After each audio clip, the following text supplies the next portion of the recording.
Hello and welcome to the audio version of the PILPG Peace Negotiation Briefer, Designing a Negotiation Plan. This version is intended to complement its written version. In this conversation, we will explore the elements relevant for delegations to consider when designing a negotiation plan and strategy.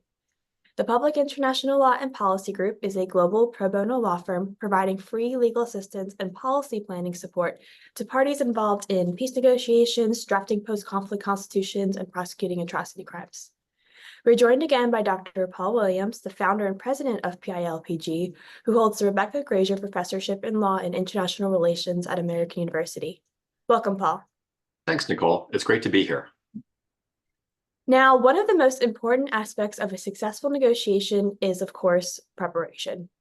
A first step for a delegation preparing for negotiations is the development of an effective negotiation plan and strategy informed by an internal evaluation of the group's goals.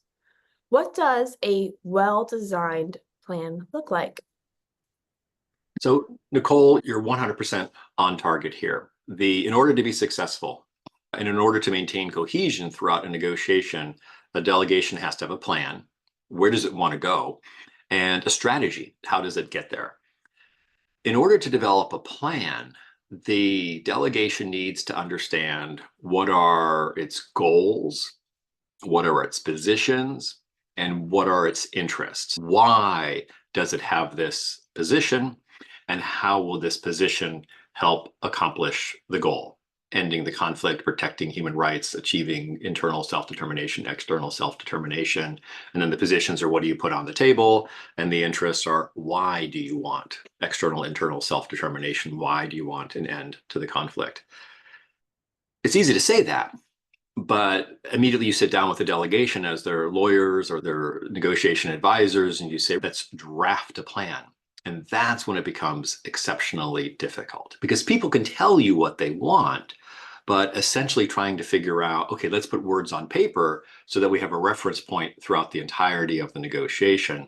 That then becomes very difficult because you have to address the question of flexibility. Is this plan flexible? Is this written in stone? And once you write something down, even if it's on paper, ink and paper, it still feels a little bit like it's been written in stone.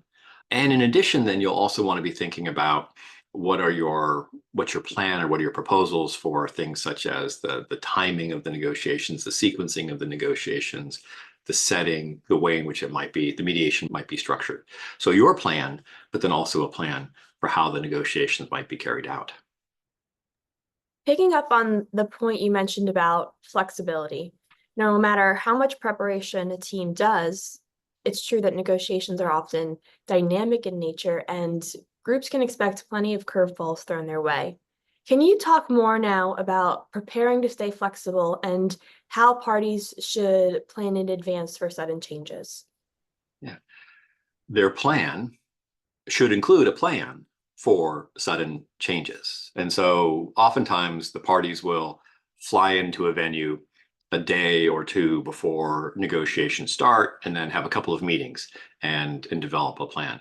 That's never sufficient. It takes weeks, if not months, for a delegation to plan for the negotiations. And exactly what you had said, Nicole, you need to have your plan for what's your strategy, but also you need to have a plan for the fact that the very first day, your plan is going to go off the rails. I was representing one party to a delegation and it had 3 positions which were underscored by 3 core interests, and these were their red lines. And in the morning, they presented them to the mediator, and the mediator said, "We can all go home now. This isn't gonna work. You need to come back with more nuanced positions that can meet your interest." And they didn't have a plan because they were very confident in their 3 positions, and they lost about 3 or 4 days of negotiation momentum because they had to reformulate literally a plan B. In order to be prepared for the curveballs, have your plan A, have your plan B, have your plan C, and be committed to modifying that plan. And the only way you can genuinely be committed to modifying that plan is if you've actually had a deep conversation about your interests. What are you trying to accomplish at these negotiations? Not just what do you want out of these negotiations? Excellent. Now let's go back and break down the other preparatory elements that you mentioned, starting with having a clear understanding of the delegation's goals. Why is this an important first step for parties to take? Nicole, everything comes from the goals. And surprisingly, it's oftentimes very difficult for parties to articulate their goals. They can articulate their positions. We want independence. We want regime change. We want devolution of, we want more access to resources, devolution of economic power. But what is your goal? Is your goal ultimate independence, external self-determination, or is your goal a democratic transformation of the country? Or is your goal of the current regime structure is just fine? You just want power sharing. You want to have your fair share of whatever power sharing arrangement or governing structure exists.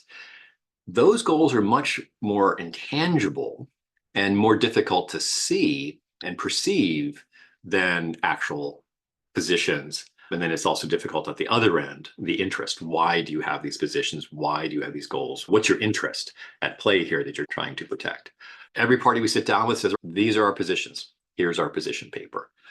Working with them for a couple of days to identify their goals. Where do these positions take them at the end of the day, at the end of the year, at the end of the decade? That's much more difficult. But once you've identified your goals, that will give you more flexibility with your positions. Now, you shouldn't go in on day one and compromise 6 minutes after you get there. You have to have positions. In 30 years of doing this, we've never worked with a party who got 100% of their positions. There always has to be a little bit of give and take here or there. And so knowing where you're headed allows you to identify different avenues, different positions to get there.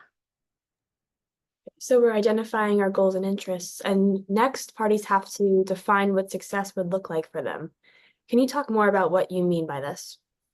Yeah, it's important, Nicole, to know when to declare victory, when you've won. Success is never a complete shutout of the other side. Now, that's what every party wants. Every party wants, because these are conflicts. These are armed conflicts. They're not negotiations over oranges or things along those lines. They're negotiations seeking to end a hot conflict.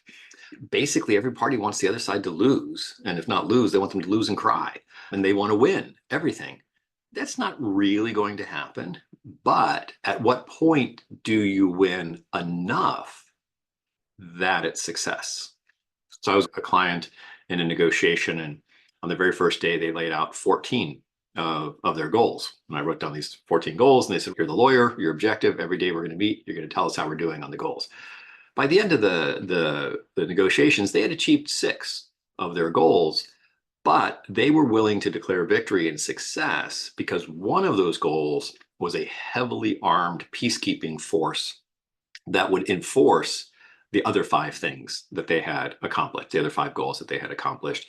And then that would ideally set up a path to accomplishing the other 8 that hadn't been succeeded at or had not been accomplished in the negotiation. Knowing what your goals are and knowing how they're weighted helps when, because these negotiations end. Somebody says they're over, you have to sign or not sign.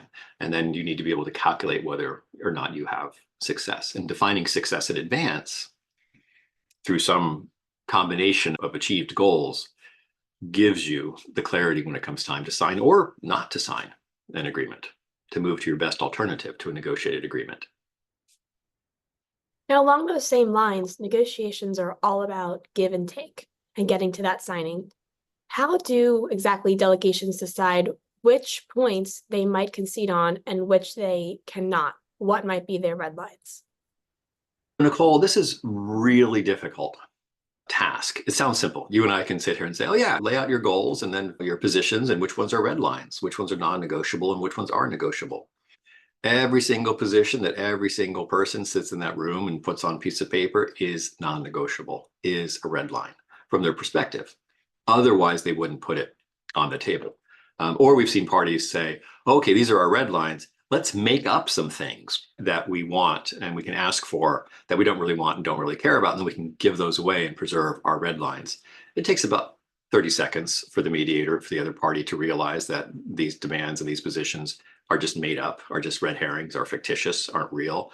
So that's not a very clever, that's not a very clever strategy to create positions to then protect your red lines.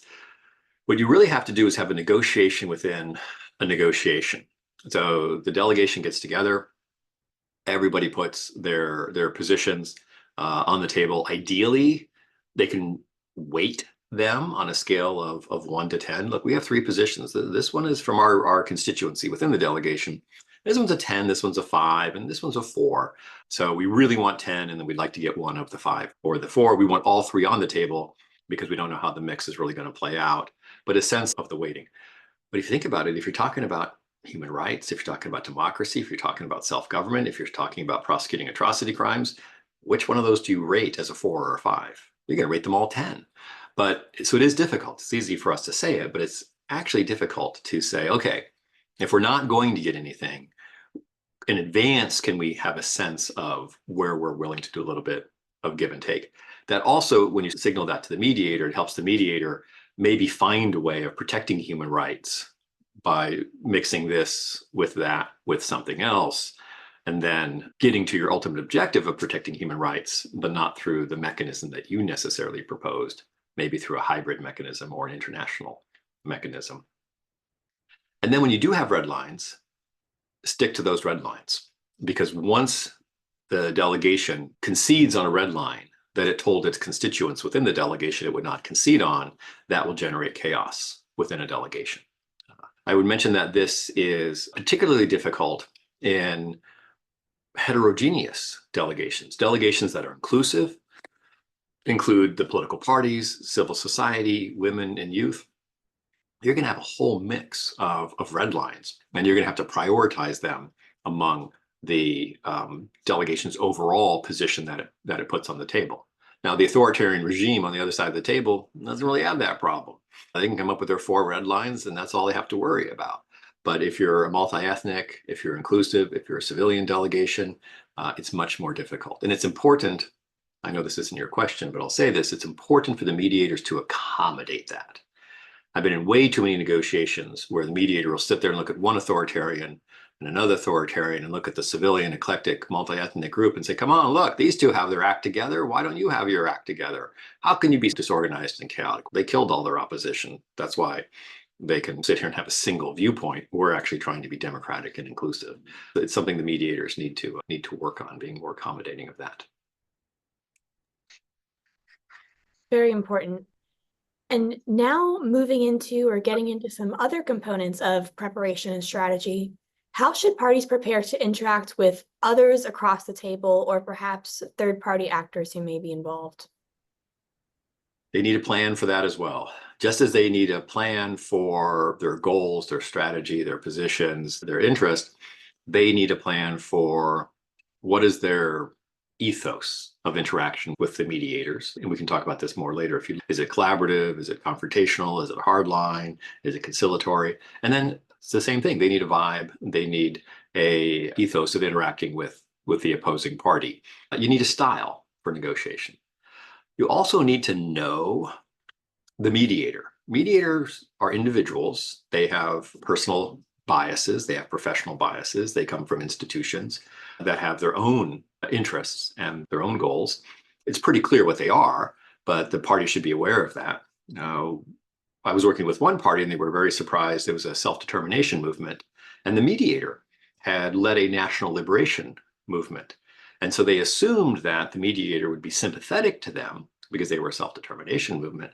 But the mediator was actually quite hostile to them and more in favor of the government, which itself had been a former national liberation movement. So the mediator was thinking of preservation of the state, just getting rid of the colonial power and replacing it with domestic democratic governance, not breaking up a state. And the state from which this mediator hailed from had self-determination movements that he was very antagonistic towards. And so he's very antagonistic towards our clients because they were self-determination movement, fighting against a repressive regime, which just didn't happen to be colonial. So you need to know their personality so you're not surprised on day one of the negotiations. One way of getting to know the positions and the interests and the goals and strategies of the other side is to red team. And Nicole, we've talked about this on some of our other podcast conversations, but basically putting yourself in the shoes, peace gaming, war gaming, doing a negotiation simulation where the members of your delegation play out a mock negotiation with your key actors playing the roles of the opposing party and realizing that it is complicated on all sides. There are no simple answers. There are no simple positions. And then you have an empathetic sense, which then makes you better at accomplishing your own objective because you understand what's driving the other side and what tactics, strategies, and tricks the other side may deploy during the negotiations. All right, and now we discussed the various elements of internal preparation as well as preparation to interact with others. What else should parties be considering when designing their negotiation plans? So once you have your strategy, your plan, and once the other side's strategy and plan, and you've done some background on the meteor, you need to know the issues. Positions are not understanding of the issue. And parties will oftentimes confuse that. We'll say, okay, there's natural resources. Yes, we want fair and equitable allocation of natural resources. That is our position. Okay, let's spend 2 days talking about internally within the delegation, how do you structure a fair and equitable allocation of the natural resources? That's the standard. It has to be fair and equitable. No, who owns the resources? Who manages the resources? Who contracts with international entities to, if you're going to extract those resources? Where is the money deposited, and in which account is it deposited? What is the formula for allocation of the revenue? Do you account for indigenous populations as well as local populations, which may not be indigenous? Do you account for future generations? It's really complicated to accomplish a fair and equitable allocation. The other side, oftentimes, if it's the government, what are you talking about fair and equitable? It's a national resource and the revenue goes to the national government. And you have to do all of this arguing just to get to a fair and equitable allocation of natural resources. And then you have to write a 6-page annex explaining how you're going to ensure that it's fairly and equitably allocated. Same thing with atrocity crime prosecutions. Yep, people who commit atrocity crime should be held accountable. Great. Where, when, how, by whom, and those most responsible for the most serious crimes. Everybody is corruption an atrocity crime? Not technically, but oftentimes people like to wrap that in together. Human rights provisions get wrapped into atrocity crimes. You need different systems for atrocity crimes, corruption, and human rights violations. So it's important for the delegation members to become exceedingly knowledgeable about the substance of these issues that they'll be negotiating. And our experience has been that most of the clients that we've worked with are incredibly intelligent, incredibly skilled in areas completely unrelated. We've worked with a chief of delegation who was a cardiologist, a chief of delegation who was an investment banker, a chief of delegation who was a dentist, a chief of delegation who was an industrial engineer. They were all highly proficient in their field of expertise, but none of them had done peace negotiations before or designed atrocity crime mechanisms or designed truth commissions or mechanisms to prosecute atrocity crimes. So it's really important to have members of your delegation who are technically skilled in these issues so that you can achieve success via your strategy and your plan. Yeah, can you say more about assembling your team and who you choose to join you in your delegation? Yeah, it's exceedingly difficult when you're representing a delegation that's seeking to be inclusive and to represent a broad-based constituency, which in theory, most delegations should be that way.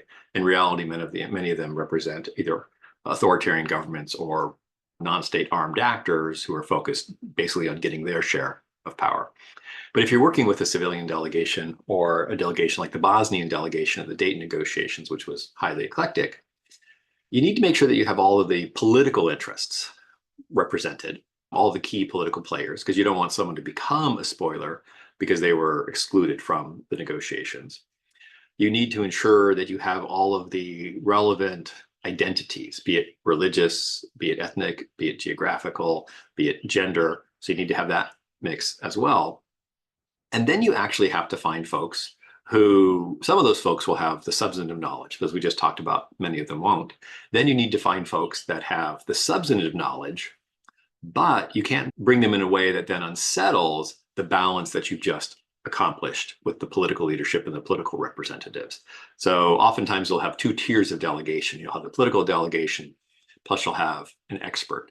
But even there, geographic identity representation is important, so that it isn't one particular constituency at the political level has all of the experts, or all of the experts are from that geographic or that geographic region, that ethnic identity. It's one reason why PILPG is so popular, and why we find ourselves in over 36 negotiations, is because we don't fit any of the identities. We're external, and so we don't unsettle the balance of, look, all of our lawyers are from the North, or all of our lawyers are from this particular ethnic group. All of our lawyers are not from our country. So they don't really unsettle the balance. Now, you need to have domestic legal talent and technical talent as well, so that there can be an interface. But that's one way in which the delegations we've worked with have brought in our capacity, but without unsettling their carefully choreographed representation of constituencies on their delegation. Fantastic. Now, as the last question, I always want to ask, is there anything else you want to add for parties to consider when designing their negotiation plans? Yeah, Nicole, we touched on this a little bit earlier, but I would just like to take the opportunity to reemphasize that, is the parties need a style. And it can't simply be a reflection of your own personality. Because again, if you're an eclectic delegation, you're going to have a lot of personalities.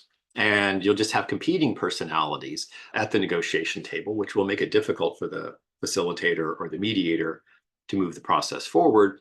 And the opposing party will realize, oh, if we say this, we can antagonize that person, which will then antagonize the other person on their delegation, and they'll go off and argue for 30 minutes while we sit here and smile and say, look, we're the ones who are serious about negotiations.